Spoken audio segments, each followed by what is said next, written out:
स्फुरायमान होगी, वो पर्याय की तरफ लक्ष्य जाएगा। कहले उस भाव से भी, वो भाव भी हमारे लिए अन्य भाव है।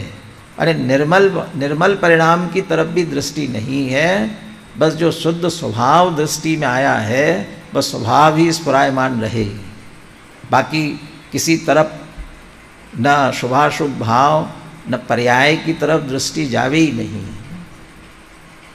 ऐसा कहते हैं जैसे जो प्रथम सम्यक दर्शन होता है, औपशमिक सम्यक तो होता है, और औपशमिक सम्यक तो होने के बाद बहुत से जीव पुनः मिथ्या दृष्टि हो जाते हैं। उसमें ऐसा क्यों हो जाता है? अभी सम्यक दर्शन हो गया तो फिर मिथ्या दृष्टि क्यों हो रहे हैं?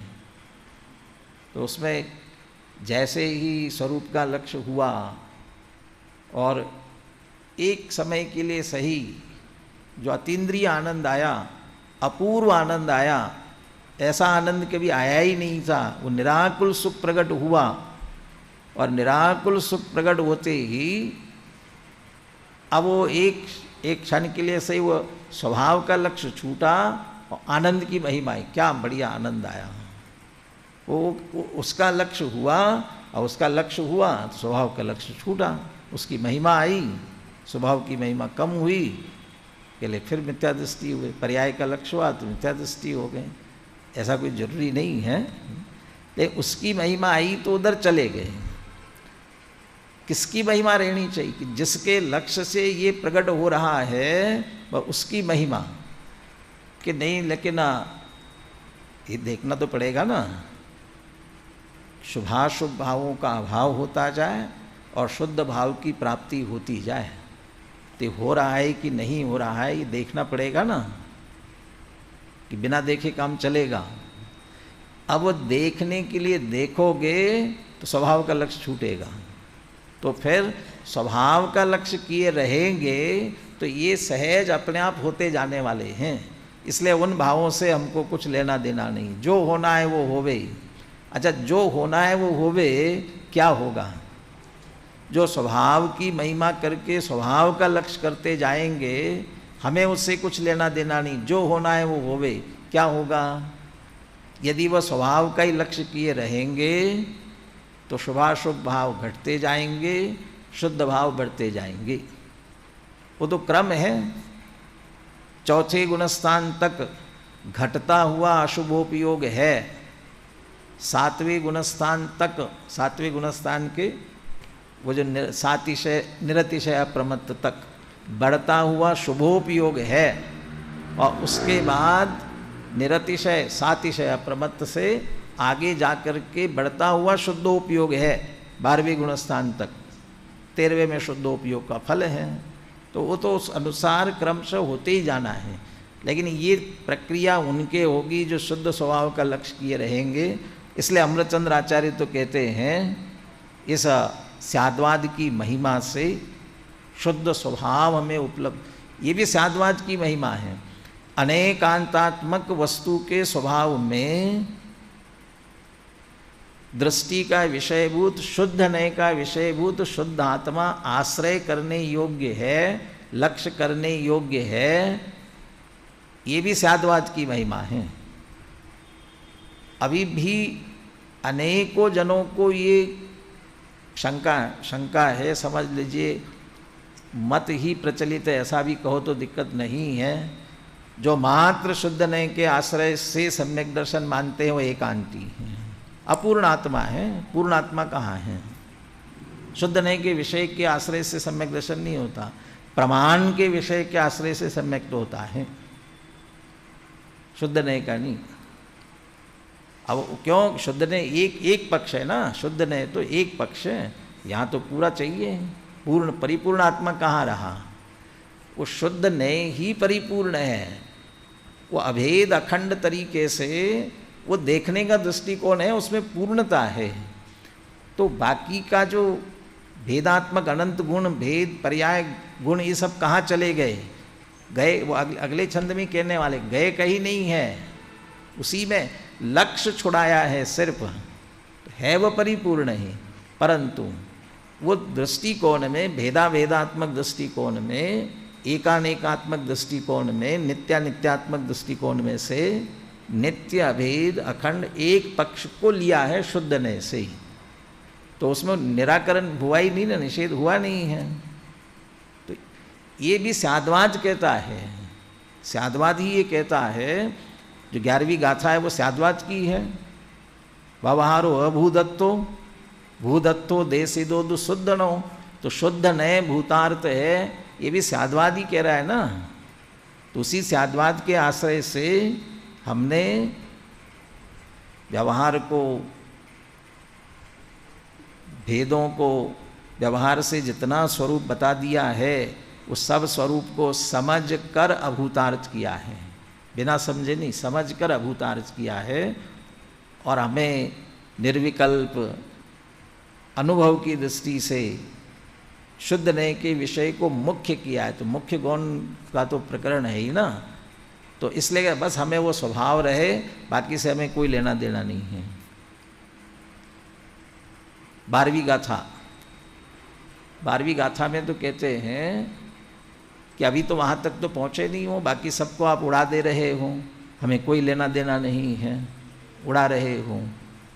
कहते नहीं, उड़ा नहीं रहे हैं, जहाँ जिस भूमिका में पहुँचेंगे वहाँ जो जो व्यवहार होगा वह भी होगा, होता है। तो होता है तो आप तो मना कर रहे हो ना, के लिए वो 12वीं गाथा की टीका में कहते हैं तदात्वे ज्ञायमानः प्रयोजनवान, तदात्वे ज्ञायमानः प्रयोजनवान। तो वहाँ जानने में आता हुआ प्रयोजन, जानने में आता, हाँ इस भूमिका में ऐसे भाव होते हैं। यहाँ अब शुद्धि की परिणामों की वृद्धि होती जा रही है। अब इसके विरुद्ध अशुभ भाव, 5 इंद्रिय विषय भोगों के भाव अब ये नहीं आ रहे हैं, इसलिए अब इनको बुद्धिपूर्वक त्यागना है। ये परिणाम आएगा, बुद्धिपूर्वक त्याग करेंगे तो शुद्धि की वृद्धि होगी। तो ये किया ना, इससे प्रयोजन था कि नहीं? नहीं, हमें कोई प्रयोजन नहीं था। तो ये था कि नहीं? ये मैं नहीं हूँ, ये मेरा नहीं, ये मेरा स्वरूप नहीं है। ये था ना, तदात्वे ज्ञायमानः प्रयोजनवान। हाँ, व्यवहार से मेरा कहा जाता है, जानने में आता हुआ प्रयोजनवान है। और उसी समय वो शुद्ध नय जो है ना, शुद्ध नय, उसको तदात्वे नहीं कहा है, ज्ञायमानः प्रयोग, वो निरंतर ही, पूरे में ही वो निरंतर प्रयोजनवान है। ऐसा नहीं कि वो तदात्वे नहीं है, वो सर्वदा ही प्रयोजनवान है। शुद्ध नय का विषय तो शुद्ध आत्मा, तो इसलिए वो उसी को लेकर के चलते हैं। नित्योदया परमयम स्फुरतु स्वभावा, बस ये स्फुरायमान हो, ये हाथ में लग गया तो अब हमें कुछ नहीं चाहिए। होने वाले सब यथा समय अपने आप क्रमशः होते जाएंगे। और वह स्फुरायमान नहीं है स्वभाव, और फिर आप करते रहो प्रयत्न। अभी कुछ काल, कुछ देर हम प्रतिमाओं का अभ्यास करेंगे, इस प्रतिमा का अभ्यास करेंगे, फिर धीरे धीरे बढ़ते बढ़ते जो उत्कृष्ट श्रावक का रूप है वहाँ पहुँचेंगे। और फिर अब पंचम गुणस्थान का पूरा हो गया ना कोटा, फिर अभ्यास करके मुनि दशा अंगीकार करेंगे, फिर साधना करेंगे। ये बंद उसके मार्ग में आने वाले उन भावों से ही प्रयोजन रह गया। वे छोड़ना, जिसको लोग जगत सारा संसार समझता है, 5 इंद्रिय विषय भोग, अशुभ पाप, इनको छोड़ना और शुभ क्रिया शुभ भावों को अंगीकार करना, क्योंकि मोक्ष मार्ग में ये आते हैं, उनको अंगीकार करना, इन्हीं से प्रयोजन रहा। और इनको संभालते संभालते जो शुद्ध स्वभाव वो गायब ही हो गया दृष्टि में से। अब वो गायब हो गया तो इनसे तो क्या मिलने वाला है?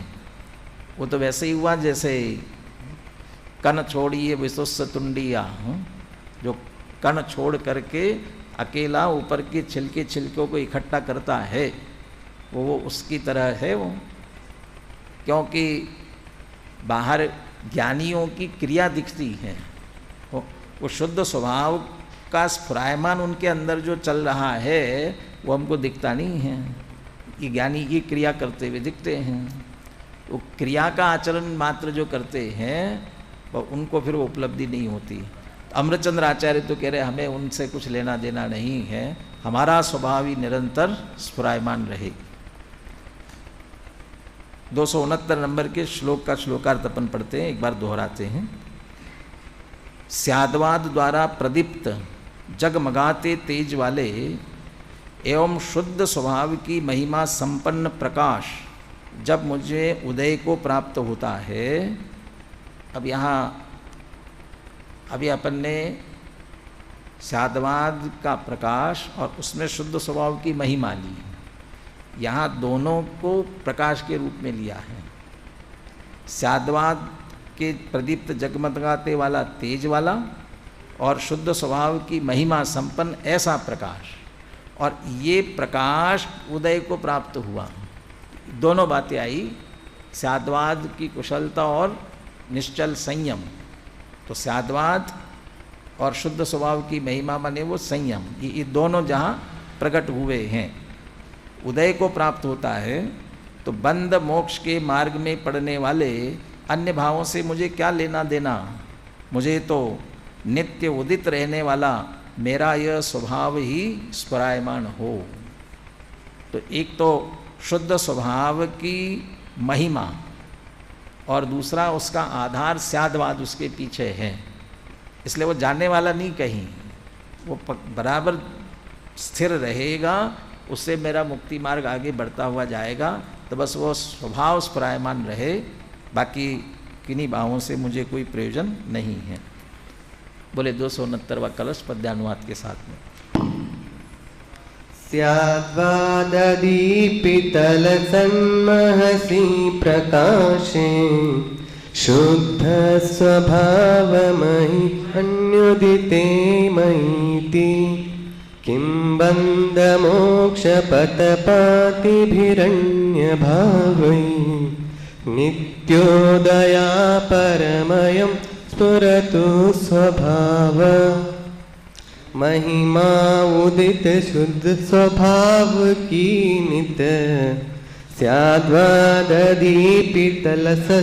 सद्ज्ञान में जब तब बंद मोक्ष मग में आपतित भावों क्या प्रयोजन है तुम ही बताओ। इनसे अब कोई प्रयोजन नहीं है। क्यों? मैं कौन हूँ, मैं कैसा हूँ। अब स्याद्वाद और उससे शुद्ध स्वरूप की जो महिमा आई है, उस महिमा संपन्न मैं हूँ ऐसा वे अनुभव करते हैं। उसका कलश लेते हैं। चित्रात्म शक्ति समुदायमयोऽयमात्मा सद्य प्रणश्यति नये क्षण खण्ड्यमान तस्मादखण्डमनिराकृतखण्डमेकम् एकान्तशान्तमचलं चिदहं महोऽस्मि। चित् अहम महा अस्मि। चैतन्य का तेज चित महान तेज वाला कहते हैं। चैतन्य का तेज पुंज, ऐसा ही अहम अस्मि, मैं ऐसा हूँ। एकांत शांतम अचलम, एकम अलग लिया, एकांत शांतम और अचलम, एक हूँ, एकांत रूप से शांत हूँ और अचल हूँ। कौन? चित अहम, चैतन्य स्वरूप मैं चैतन्य स्वरूप आत्मा। एक बस एक ही हो। अभी तो स्याद्वाद की बात करते हुए एकानेक कहा था, सब तरह से कहा था, फिर आप एक पर आ गए। तो नहीं, ऐसा नहीं है। सभी चित्रात्म शक्ति समुदाय मया अयम आत्मा। आत्मा कैसा है यह आत्मा? कि चित्र आत्म शक्ति समुदाय, आत्म शक्तियों का समुदाय मैं, अनंत शक्तियों के समुदाय स्वरूप। तो चित्र क्या कह रहे हैं? चित्र माने अनेक प्रकार के। तो अनेक प्रकार माने कैसे? तो अनेक प्रकार का अर्थ लेना, जो कुछ गुण रूप है, कुछ जो एक परस्पर विरुद्ध धर्म रूप है, शक्ति रूप है, स्वभाव रूप है, ऐसे ऐसे जो विचित्र है अनेक प्रकार के, वो सब शक्तियाँ और ऐसे अनेक शक्तियों को लेते हुए जो 47 शक्तियों की चर्चा की और इत्यादि अनेक सुशक्ति निर्भरोपी, ऐसे अनंत शक्तियों से भरपूर, ऐसे विभिन्न प्रकार के शक्तियों का समुदाय स्वरूप यह आत्मा, गुणों का गोदाम, शक्तियों का संग्रहालय, ऐसा जो ये आत्मा है, तो है ना आत्मा। कैसे जाने इसको? ये उपाय बताया था ना, स्यादवाद से जानना। यदि अकेला ज्ञान मात्र मानते रहोगे तो एकांत हो जाएगा। स्यादवाद से जानना उसे। तो स्यादवाद से जानेंगे तो क्या क्या आता है स्यादवाद में? प्रमाण, नए, ये सब आते हैं। जब हम नए से जानने जाएंगे तो कौन कौन से नए आएंगे? व्यवहार नए, निश्चय नए, द्रव्यार्थिक नए, पर्यायार्थिक नए, ये तो ठीक है। और कौन से नए आएंगे? कितने नए, कितने प्रकार के होते हैं?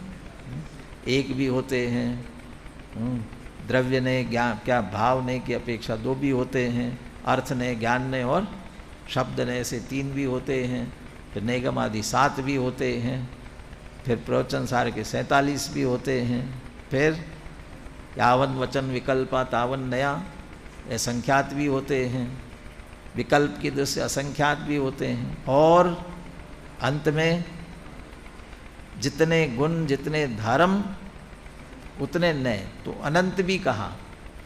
जब हम नए से जानने जाएंगे तो एक एक नए से, अर्थात एक एक धर्म, एक एक शक्ति से जानने जाएंगे तो इतने भेद हो जाएंगे ना। अब उसको कह रहे हैं सद्य प्रणश्यति नए क्षण खंड्यमानः, नए ईक्षण खंड्यमानः। यदि नए के द्वारा, ईक्षण माने देखना, जानना, यदि नयों के माध्यम से ही देखते जाएंगे तो खंड्यमान, खंडित हो जाएगा, और खंडित होते हुए सद्य प्रणश्यति, तत्काल नष्ट हो जाता है, नश्यति, नाशी हो जाएगा। अभी तो नयों से ही जानने की तो बात थी सर्वत्र। अब कह रहे यदि नयों से जानेंगे तो नाश को प्राप्त हो जाएगा। तो क्या करना? इसलिए कहते हैं बस हमें अब नयों से कोई प्रयोजन नहीं है। यदि नए ही लगाते रहेंगे तो खंडित हो जाएगा। नश्यति सद्यः प्रणश्यति। तो क्या चाहिए? तस्मात् अखंडम, हमें तो एक अखंड चाहिए। तो अखंड एक चाहिए तो उसमें अनंत शक्तियां हैं, शक्ति संपन्न है। यदि एक को ले लोगे तो शक्तियां सब चली जाएंगी। एक अखंड को ले लोगे तो वो जो अनंत शक्तियां एक एक एक एक करके थी ना, खंड खंड थी, भिन्न भिन्न थी, वो सब चली जाएंगी ना। अनिराकृत खंडम, वो जो हमारा अखंड, ये तो स्याद्वाद की विशेषता है। हम एक अखंड को पकड़ेंगे तो खंड कहीं जाने वाले नहीं है। अनिराकृत खंडम, जिसमें से खंड भेदों का निराकरण नहीं किया। निराकरण नहीं किया का मतलब भेद निकाले नहीं है। भेद है उसमें, भेदों का निराकरण नहीं किया, निषेध नहीं किया है, अभाव नहीं किया है। तो फिर क्या किया है? गौण किया है। और गौण करके जो हमारा प्रयोजन वाला दूसरा अखंड पक्ष, साधवाद में ही जो शुद्ध नए वाला पक्ष था, अखंड वाला पक्ष था, और उसका हमने आश्रय लिया। जब उसमें दूसरा पक्ष अनंत गुणों का है, खंड खंड वाला है, भेद वाला है, आप उसे क्यों छोड़ दिया? नए क्षण खंडमाना सद्यः प्रणश्यति। यदि वो खंड खंड खंड ही देखते रहेंगे तो हमें वो अखंड अभेद आत्मा का अनुभव नहीं होता है। जब हम उन विकल्पों में उलझ जाते हैं वो आत्मा दृष्टि में नहीं आता। सद्यः प्रणश्यति जब प्राप्त हो जाए, श्रद्धान में आ जाए अच्छी तरह से, जानने के लिए व्यवहार से भेद पूर्वक जाना, निश्चय व्यवहार से जाना, द्रव्यार्थिक पर्यायार्थिक से जान लिया, प्रमाण से जाना, और प्रयोजन के लिए शुद्ध नए का विषय मुख्य करके उसमें अहम स्थापित कर लिया, यही मैं हूँ। जान लिया, अनुभव हो गया। अब तो हम वस्तु को कैसा भी जाने, अब हमें एकांत होने वाला नहीं है। अब तो हमारा जो सम्यक दर्शन दृढ़ श्रद्धान हुआ है वो बराबर रहने वाला है, लेकिन विकल्प जानने के लिए फिर हम भेदों पूर्वक जान सकते हैं। लेकिन जब हम फिर भेद पूर्वक जानने में जाएंगे तो विकल्प ही खड़े होंगे, और विकल्प खड़े होंगे जो निर्विकल्प अनुभव होना चाहिए, ध्यान होना चाहिए, एकाग्रता होना चाहिए, एकाग्रता नहीं होगी। तो हमारी अनुभव दृष्टि तो हो गई पक्की, इस दृष्टि में से तो जाने वाला नहीं है, लेकिन वो अनुभव का विषय वो छूट जाएगा। तो हमारी दृष्टि में से, ध्यान में से, एकाग्रता में से, अनुभव तो अनुभव की दृष्टि से अनुभव चला, अनुभूति में से उस समय नहीं आएगा, इसी का नाम है सद्य प्रणश्यति। और फिर कदाचित शंका हो गई, अरे नहीं मैं तो एकांत एक का पक्ष कर रहा हूँ, गलत तो नहीं हूँ, नहीं वो तो वो पक्ष भी सही होना चाहिए। फिर से यदि भेद के पक्ष में चले गए, मुख्य हो गया, एक एक खंड खंड में चले गए, तो फिर तो श्रद्धा में से भी जाएगा, सद्य प्रणश फिर मिलने वाला, फिर से वो मिथ्यात्व में चला जाएगा। तो इसलिए अनुभूति निर्विकल्प नहीं हो पाती है, इसी का नाम सद्य प्रणश्यति। यदि भेदों के विकल्पों में चले गए तो नहीं होता, ये नए क्षण खंडमाना नश्यति।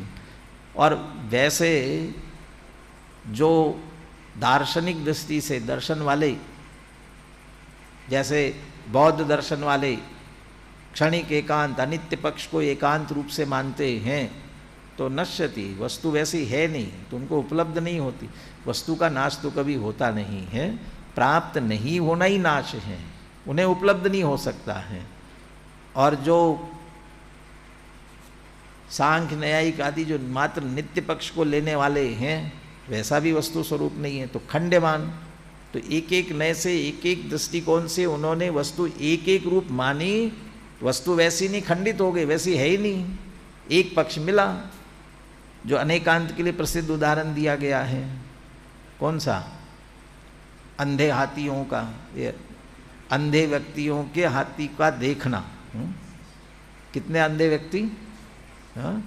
7 भंग की वजह से 7 दे दिए ना, तो वे अलग अलग पक्ष से अलग अलग देख रहे हैं। तो अंधे व्यक्ति हाथी को देख रहे हैं, अब वो एक एक को देख रहे हैं, वैसे ही मान रहे, तो वो बाकी का हाथी तो खंडित हो गया ना, वो कह रहे ऐसा ही है, बाकी का हाथी तो खंडित वैसा है नहीं, तो उनकी दृष्टि से हाथी तो खंडित हो गया। वो नए क्षण खंड माना, एक तो उनके लिए, और दूसरा जो मात्र नए विकल्पों में उलझा रहे, नयों से ही देखता रहे, प्रमाण नए से, बस उसी में। इसलिए वो गाथा है ना, रहस्यपूर्ण चिट्ठी में उद्धृत की है, तच्चारणेशन काले बुज्जति जुत्ति मग्गेण, माने जो भी नए युक्ति प्रयोजन प्रमाण ये जो कुछ भी लगाना है अन्वेषण के काल में, वस्तु स्वरूप के जानने के काल में, नो आराहण समय, आराधना के काल में नहीं, अनुभव के काल में नहीं। अनुभव निर्विकल्प अभेद अखंड एक चल रहा है, और यदि वहाँ पुनः विकल्प खड़े हो गए, प्रणश्यति, सद्य प्रणश्यति, तत्काल छूट जाता है, वो मतलब है। तो क्या चाहिए? एक अखंड अभेद आत्मा चाहिए। तो तुमने भी एक पक्ष ले लिया ना, एक पक्ष लिया तो वो भी तो खंडित हो गया, अनिराकृत खंडम। वो हमारा पक्ष जो है अनिराकृत खंड वाला है, उस खंडों का, भेदों का निराकरण नहीं हुआ है, हमने सिर्फ दृष्टि में उसको मुख्य किया है, प्रधान किया है, वस्तु में से नहीं निकाला है। इसलिए वह अखंड जिसमें अनिराकृत खंड, नए का स्वरूप ही है ना, अनिराकृत प्रतिपक्ष, नए वही है, सम्यक नए वही है जो दूसरे पक्ष का निराकरण नहीं करता। तो हम उस शुद्ध नए का आश्रय कर रहे हैं जिसने दूसरे पक्ष का निराकरण नहीं किया, और शुद्ध नए हम अखंड रूप अनुभव कर रहे, शुद्ध नए के विषय वाला, वह अनिराकृत खंड वाला है। तस्माद अखंडम अनिराकृत खंडम। और जब हम ऐसा उस शुद्ध नए का आश्रय करते हैं तो चैतन्य रूप आत्मा एक है, एकांत शांतम, वो एकपने में वो कर्म से 4 गति 84 लाख योनि हो रही थी, रागी द्वेषी हो रहा था, ये अब कुछ नहीं, एक है। और दूसरा एकांत शांत कहा ना, वो कर्मोदय से होने वाली आकुलता, उसका भी प्रभाव उस अखंड आत्मा पर नहीं पड़ता है, इसलिए एकांत शांत है, अचल है। ऐसा चित अहम महोस्मि, ऐसा चैतन्य का तेज पुंज है, बस वही मैं हूँ, ऐसा अनुभव करते हैं। देखिए अनुवाद पढ़ते हैं इसका भी। अनेक प्रकार की अनंत शक्तियों का समुदाय यह आत्मा नयों की दृष्टि से खंड खंड किए जाने पर तत्समय ही नाश को प्राप्त होता है। और खंड खंड किए जाने पर मानेगा टुकड़े किए जाएंगे क्या? जानने और मानने में आएंगे। तो जो ऐसा मानेगा, ऐसा जानेगा, वो एक एक पक्ष को लेकर के बैठेगा, इसलिए खंडित होगा, नाश को प्राप्त होता है। इसलिए मैं तो ऐसा अनुभव करता हूँ। कौन कह रहे हैं? अमृतचंद्र आचार्य कह रहे हैं, और हमसे भी कह रहे हैं आप भी ऐसे ही अनुभव करो। इसलिए मैं तो ऐसा अनुभव करता हूँ जिसमें यद्यपि खंडों का निराकरण नहीं किया गया है, तथापि जो अखंड है, एकांत शांत है, अचल है, ऐसा चैतन्य मात्र भाव ही मैं हूँ। बोलिए कलश और पद्य अनुवाद बोलिए।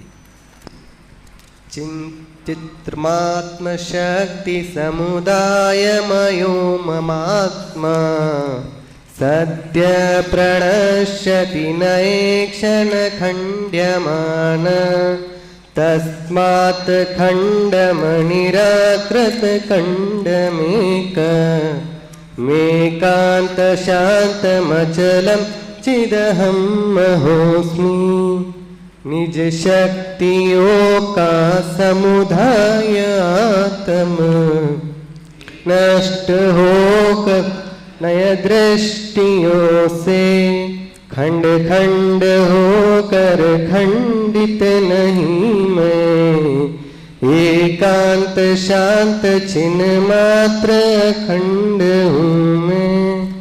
अभी जिस अखंडता की चर्चा पद्य में की है, अब गद्य में करेंगे एक वाक्य में।